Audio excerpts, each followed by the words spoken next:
परमवीर चक्रविजेते हवालदार अब्दुल हमीद. अब्दुल हमीद यांचा जन्म 1 जुलै 1933 रोजी उत्तर प्रदेश राज्यातील गाझीपूर जिल्ह्यातील एका गावात झाला.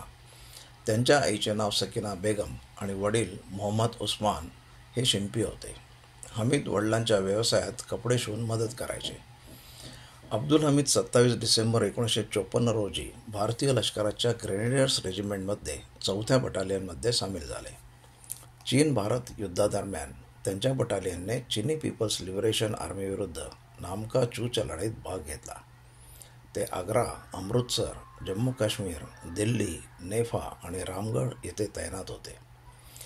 भारताच्या जम्मू आणि काश्मीरमध्ये देशाविरुद्ध बंडखोरी आणि उठाव घडवून आणण्यासाठी पाकिस्तानने 1965च्या उन्हाळ्यात चकमकी सुरू केल्या.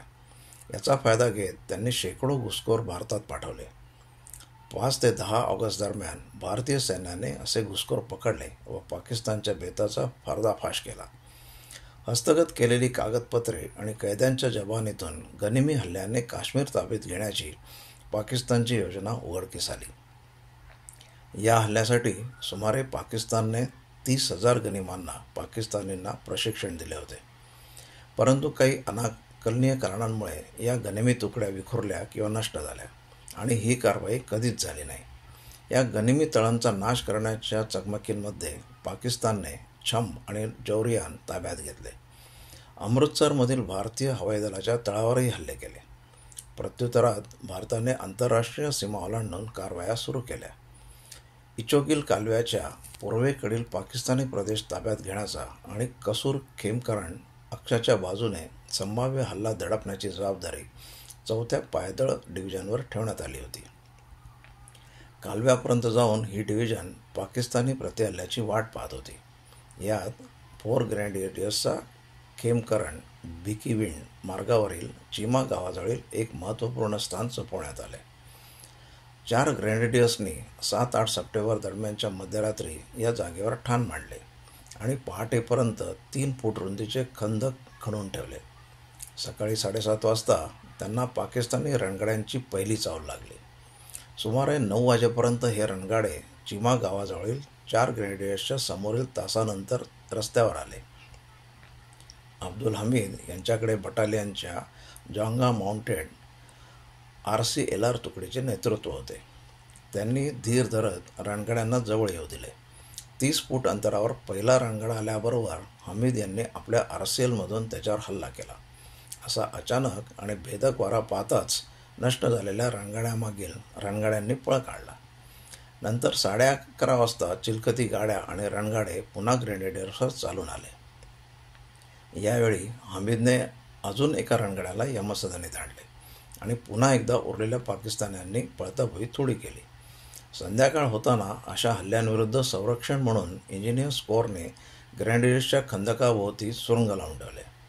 अब्दुल हमीद यांनी वापरलेली 105 मिलीमीटर जाँगा माउंटेड RCL तोफ दुसऱ्या दिवशी सकाळी 9 वाजता पाकिस्तानी सेबरजेट विमानांनी 4 ग्रेनेड्सवर तुफानी बॉम्बफेक केली आणि मोठी जीवितहानी झाली. त्यानंतर लगेच 9:30 वाजता पुन्हा एकदा पाकिस्तानी चिलखती सैन्य चालून आले. त्या हल्ल्याला रोखून धरल्यावर पाकिस्तान्यांनी 11:30 आणि नंतर दुपारी 2:30 वाजता कडाडून हल्ले केले. ग्रेनेडियर्सची अतिशौर्याने त्याचा सामना करत प्रत्येक वेळी शत्रूला धूळ चारली. संध्याकाळपर्यंत त्यांनी 13 पाकिस्तानी रणगाडे उद्ध्वस्त केले होते. त्यात हमीद यांनी स्वतः 4 रणगाडे निकामी केले होते. याशिवाय अनेक रणगाडे तसेच टाकून पाकिस्तानी सैनिक पळून गेले होते. या लढाईमध्ये पाकिस्तान्यांकडील अमेरिकन बनावटीचे पॅटर्न रणगाडे भारताकडील शेरमन रणगाड्यांपेक्षा वरचढ आहे हे लक्षात आले आणि भारताने आपले शेरमन तसेच सेंचुरियन रणगाडे तेथून मागे घेतले. आता ग्रेनेडियर्सकडे फक्त RCL तोफा आणि सुरुंग इतकेच बळ उरले होते. पुढील सकाळी म्हणजे 10 सप्टेंबरला 8च्या सुमारास पाकिस्तान्यांनी 3 रणगाड्यांशी हल्ला करवला. त्यातील पुढे असलेला रणगाडा 600 फुटांवर आल्याबरोबर हमीदने त्याचा फडशा पाडला. तासाभराने अधिक कुमक घेऊन शत्रू निकराने चालून आला.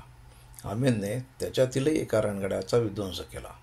शत्रूने सुलतान ढवा सुरू केलेला पाहून हमीदने आपल्या तुकडीला सुरक्षित स्थळी आसरा देण्याचा आदेश दिला आणि आपली जीप घेऊन ते रणांगणात फिरू लागले. उघड्या वाहनाला सगळीकडून धोका असल्याने ते जागोजागी थांबून निशाणा साधत होते आणि लगेचच तेथून पळ काढून पुढच्या ठिकाणाहून हल्ला करत होते. असे करत असताना एका पाकिस्तानी रणगाड्याने त्यांना कठीण ठिकाणी कोंडून धरले. त्यांच्या साथीला कोणालाही येणे शक्य नव्हते. रणगाड्याने आपली अवाढव्य तोफ हमीदच्या छोट्याशा जीपवर रोखली. एकट्या पडलेल्या हमीदने जागेवरून हलता येत नसतानाही न घाबरता किंवा बावचळता आपली RCL उलट रणगाड्यावर रोखली आणि दोघांनी एका क्षणी हल्ला केला. हमीदने आपला 9वा बळी मिळवला, परंतु क्षणार्धात त्यांना वीरमरण आले. 4 ग्रेनेडियर्सनी उर्वरित हल्ल्याला रोखून धरले व भारताला निर्णायक विजय मिळवून दिला. असल उत्तरच्या लढाईतील अब्दुल हमीदच्या अतुलनीय शौर्याबद्दल त्यांना त्याच दिवशी परमवीर चक्र घोषित करण्यात आले. हमीद यांच्या स्मरणार्थ इंडिया पोस्टने 28 जानेवारी 2000 रोजी एक टपाल तिकीट जारी केले. त्यात हमीद यांचे अर्धचित्र आणि त्यांची जाँगा माउंटेड RCL आणि जीपचे चित्रण आहे. परमवीर चक्र या दूरचित्रवाणी मालिकेच्या 10व्या भागात अब्दुल हमीदच्या कामगिरीचे चित्रण आहे. त्यात हमीदची भूमिका नसरुद्दीन शाह यांनी केली होती आणि या भागाचे दिग्दर्शन चेतन आनंद यांनी केले होते.